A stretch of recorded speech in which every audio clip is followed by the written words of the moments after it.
Hello students, today we will discuss about the scope of semantic, जिसमें हम naming theory के बारे में डिस्कस करेंगे।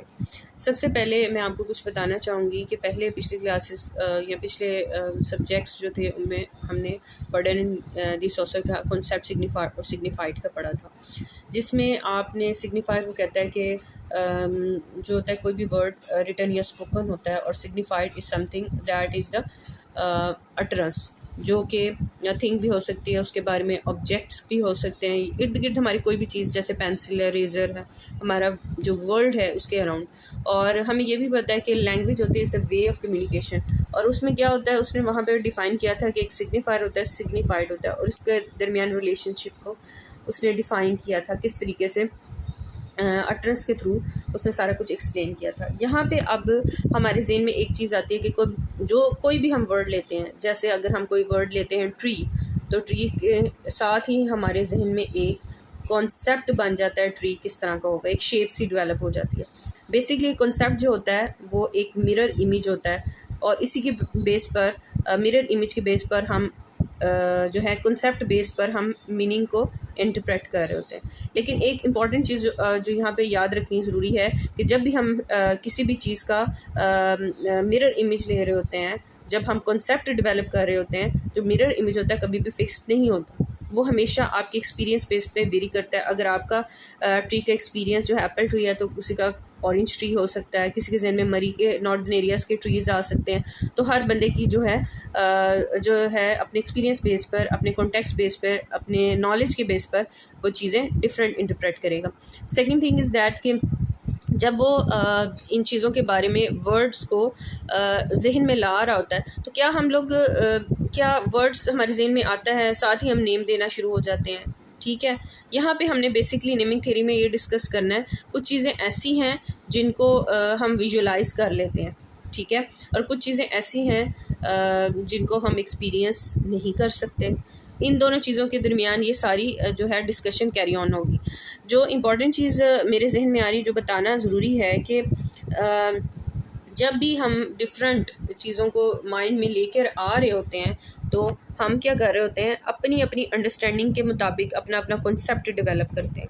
ठीक है, क्लास में बैठे हर स्टूडेंट का कॉन्सेप्ट जो टीचर दे रहा है कोई भी टॉपिक, तो उसके बारे में हर बंदा डिफरेंट वे से कॉन्सेप्ट ले रहा होता है चीज़ों का। ठीक है, इसी तरीके से लिटरेचर को जब लिख रहा होता है अपने अपनी बेस के ऊपर, वो उसे इंटरप्रेट कर रहा होता है, कोई साइको एनालिसिस कर रहा होता है, कोई फेमिनिस्टिक एलिमेंट्स उसमें फाइंड आउट कर रहा होता है। इन सब चीज़ों को जिस तरह जो था ये फर्डिनेंड डी सोसा था, इसी तरीके से प्लेटो था, उसने कहा था कि वर्ड को उसने डिफ़ाइन किया था। वर्ड जो होता है बेसिकली जो होता है लैंग्वेज में, जो लैंग्वेज होती है वो बेसिकली लैंग्वेज के अंदर जो वर्ड होता है वो सिग्निफायर होता है, और जो सिग्निफाइड होते हैं, सिग्निफाइड वो ऑब्जेक्ट, जैसे कि मैंने आपको पहले भी बताया था, फर्डिनेंड डी सोसा कहता है कि जो सिग्निफाइड हो सकते हैं वो ऑब्जेक्ट्स भी हो सकते हैं, थिंग्स भी हो सकते हैं, वर्ल्ड भी हो सकता है। तो यहाँ पे वो कहता है कि प्लेटो कहता है कि signified is the object in the world which refers to.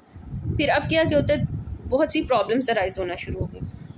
क्या signified object in the world in which refer के वर्ड लैंग्वेज के अंदर होता है। इन सब चीज़ों को उसने फर्दर मुख्तलिफ पार्ट्स ऑफ स्पीच के थ्रू उसने डिस्कस किया। यहाँ पे हम फर्दर इसको कंटिन्यू करेंगे और इस डिस्कशन को, कि first view is the naming and second view is the concept, इनका आपस में इंटर रिलेशनशिप डिस्कवर करेंगे। लेकिन वो कहता है कि प्रॉब्लम जो आती है हमें बेसिकली उस वक्त आती है जब एक नाउन है। ठीक है, नाउन है, अब हम अज्यूम कर लेते हैं वर्ड के थ्रू के अप्लाइड, अगर नाउन है हमारे पास, और इसी तरह एडजेक्टिव की एग्जांपल हम ले रहे हैं, तो इस सूरत में क्या, अब जो रेड है, ब्लू कलर है, ग्रीन कलर है, हम इसको कह रहे हैं जी ये जो है इस बेस पर हम इसको एडजेक्टिव का नाम दे रहे हैं। इस वर्ड ये सेंटेंस के अंदर ये जो रेड कलर है, ब्लू कलर का वर्ड लिखा हुआ है, ये एडजेक्टिव है। और कहता है अगर एडजेक्टिव है तो फिर मुझे ये बताओ, तो बहुत सी, क्योंकि वो हम चीज़ों का अपना एक्सपीरियंस कर सकते हैं, विजुलाइज कर सकते हैं, इस बेस पे हम चीज़ों को नेम दे रहे हैं। तो अगर कुछ चीज़ें ऐसी हैं, एब्स्ट्रैक्ट हैं, जिनको हम टच नहीं कर सकते, तो एडजेक्टिव, उन एडजेक्टिव के बारे में क्या ख्याल है जिनके अट्रैक्टिव है, ट्रू है, ट्रेडिशनल है, इनके बारे में क्या, तो इनको आप क्या लेबल देंगे। ठीक है, यहाँ पे प्रॉब्लम अराइज होगी। तो अगर हम सिर्फ नाउन पे अप्लाई कर रहे हैं और बाकियों पे वन बाय वन अब यहाँ पे वो डिस्कस करेगा। कहता है कि इसी तरीके से अब जो एक वर्ड है जिसका मतलब परफॉर्मर होता है, अब यहाँ पे एक जगह पे तो वो नाउन ले रहा है, तो कहता है लेकिन बाज़ दफ़ा ऐसा भी होता है कि अगर वो परफॉर्म कर रहा होता है, वो वर्कआउट कर रहा होता है परफॉर्मर, तो वो क्या होता है, वर्ब हो जाता है। तो इस सूरत में क्या ये बड़ा मतलब ये कि आप वर्ड को विजुलाइज कर रहे हो, अपना एक्सपीरियंस दे रहे हो और वर्ड को फिर नेम देना शुरू हो रहे हो। मतलब पहले भी हमने जो था फर्स्ट सेमेस्टर में हमने ये पढ़ा था लैंग्वेज के, हम वर्ड्स के उनकी शेप से, उनके सिंबल से हम गेस नहीं कर सकते कि ये चीज़ें जो उनको सिंबल बेस पे हम उनको नेम देना शुरू कर दें। ठीक है, इसी तरीके से अगर आप वो कहता है कि अगर इन्हीं चीज़ों को आप देखें तो ये बड़ी कंफ्यूजिंग चीज़ें क्रिएट हो जाती हैं। फिर वो कहते हैं अगर फॉर एग्जांपल रन है एक वर्ड, ठीक है, अब वर्ब है एक रन है, ठीक है, अब इसको तो हम देख सकते हैं, तो इसके बारे में क्या ख्याल है, जिसमें लाइक भी एक वर्ब है और रिमेंबर भी है, तो फिर क्या रूल अप्लाई होगा कि चीज़ें हम विजुलाइज कर रहे हैं और उनको हम जो है तो नेम दे रहे हैं और कुछ चीज़ें एब्स्ट्रैक्ट हैं, फिर उन चीज़ों का क्या ताल्लुक होगा यहाँ पे। इसी तरह प्रपोजिशन की एग्जांपल, कंजंक्शन की, इस तरह से नाउन और वर्ब्स की एग्जांपल देके हमें इस कॉन्सेप्ट को क्लियर करने की कोशिश किया। वो कहते हैं यहाँ पे एक बात याद रखें, if this is possible, it is possible to keep the theory of meaning but apply to the noun only. जो मीनिंग की थ्योरी है क्या सिर्फ नाउन पे अप्लाई हो रही है? कहते हैं यहाँ पे एक और प्रॉब्लम अराइज होगी। वो कहते हैं प्रॉब्लम नंबर 1, अब कहते हैं कि हम क्या कर रहे होते हैं, नाउन्स को ऐसे denote the objects in the real world which are relate to our creature. जैसे वो कहता है कि कुछ नाउन्स तो ऐसे होते हैं, अब some noun do not denote the objects in the real world because they relate to the creature.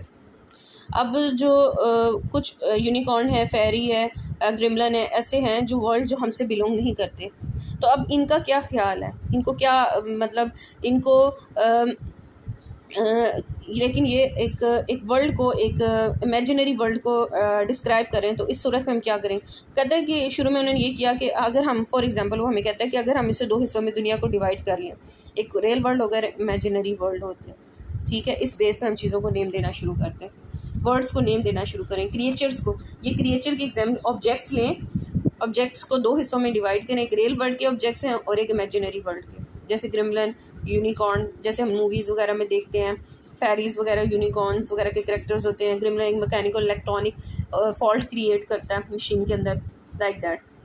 इसी तरीके प्रॉब्लम नंबर 2 की वो बात कर रहा है। वो कहता है कि यहाँ पे एक चीज़ आपको we have to admit that the words are not just a names of things. Words का सिर्फ ये मतलब नहीं होता कि आप वर्ड है उसका नेम है।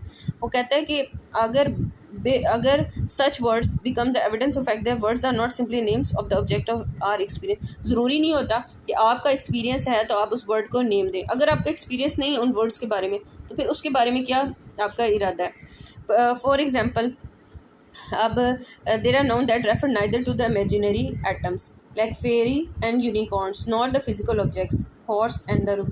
अब वो कहते हैं कि अगर आप इन दोनों को कंपेयर करें, फेरीज, यूनिकॉर्न्स और हॉर्सेस और रिपोर्ट, एक एग्जांपल, आप इनको तो आप रेफर कर रहे हैं कि किसी की फिजिकल एग्जिस्टेंस है, किसी की नहीं है, तो कहते हैं एब्स्ट्रैक्ट नाउन्स के बारे में क्या ख्याल है, लव, हेट और इन सब चीज़ों के बारे में, तो आपको क्या नेमिंग थ्योरीज पे अप्लाई होगी। फिर प्रॉब्लम नंबर 4 है, वो कहते हैं फिजिकल ऑब्जेक्ट्स जो एग्जिस्टेंस रख, फॉर एग्जांपल हम कॉन्टेक्स्ट बेस पर चीज़ों को नेम दे रहे हैं, मॉर्निंग स्टार है, इवनिंग स्टार है, अगर लिटरल मीनिंग दे रहे हैं, हमारे जहन में एक बात आ रही है कि ये मॉर्निंग का स्टार था, ये इवनिंग का स्टार है, लेकिन इसका एक मीनिंग ये भी होता है कि वीनस कहते हैं। इसी तरीके से अब आप क्या कर रहे होते हैं, चीज़ों को जो है चीज़ों को अंडरस्टैंड कर रहे होते हैं, ज़रूरी नहीं होता कि आपका एक्सपीरियंस हो या ना हो, समटाइम आप कॉन्टेक्स्ट बेस पर कर रहे होते हैं, ठीक है। फिर उसके अलावा एक चीज़ें जो इम्पॉर्टेंट चीज़ है यहाँ पे उसने हमें यहाँ पे बता रहा है कि with words, problem number 5, words that are linked with the visible objects in the world around us seem to be denote a whole set of different objects. बाज़ औक़ात होता है कि एक ही वर्ड होता है, उससे रेलिवेंट डिफरेंट कैटेगरीज हैं। फॉर एग्जांपल जैसे था एक किलर था, असैसिनेशन था, मर्डरर था, ये एक वर्ड है लेकिन 3 डिफरेंट स्टेट्स दे रहा है, ठीक है। एक असैसिनेशन जो पैसा लेके किल कर रहा होता है, इसी तरह एक तो होता है किडनैप करना होता है, एक एब्डक्शन करना होता है। एक वर्ड की एक सीरीज से डेवलप हो रही होती है। तो कहता है तुम इसी तरीके से एक फूड है, फूड एक एटम, एक वर्ड हमारे ज़हन में, लेकिन हम इसकी मल्टीपल कैटेगरीज डिफाइन कर सकते हैं। ब्रेकफास्ट है, डिनर है, इन सब चीज़ों के हवाले से। अगर शॉप, तो क्या वो बता रहा है कि हम words are that are link in visible objects in the world around us seems to be denote a whole set of a rather different objects. बाज़ औक़ात एक वर्ड कई दूसरे वर्ड्स के साथ इंटरलिंक्ड होता है। Dividing between the atoms referred to by one words and those referred by another is often. और अगर हम क्या करें, इनको डिवाइड कर दें, एक वर्ड को दूसरे से डिफरेंट करें, तो ओवरलैपिंग होंगी, कन्फ्यूजिंग चीज़ें क्रिएट होंगी। बेसिकली ये सारा का सारा जो है कि किस बेस पर, अपने एक्सपीरियंस बेस पर। अब फॉर एग्जांपल हमारे पास ये, जैसे हमने प्रॉब्लम नंबर थी, प्रॉब्लम नंबर 4 थी, जिसमें कॉन्टेक्स्ट बेस पर हमने जो चीज़ों को अपना वर्ड्स का नेम दिया। इसी तरीके से प्रॉब्लम नंबर जो 3 थी, इसमें हम ये भी बता रहे थे, जैसे बैटमैन है, सुपरमैन है, इसी तरीके से वो जो है हमें कोई एक्सपीरियंस नहीं है, ज़रूरी नहीं एक्सपीरियंस हो तो हम वर्ड्स को हम नेम दें।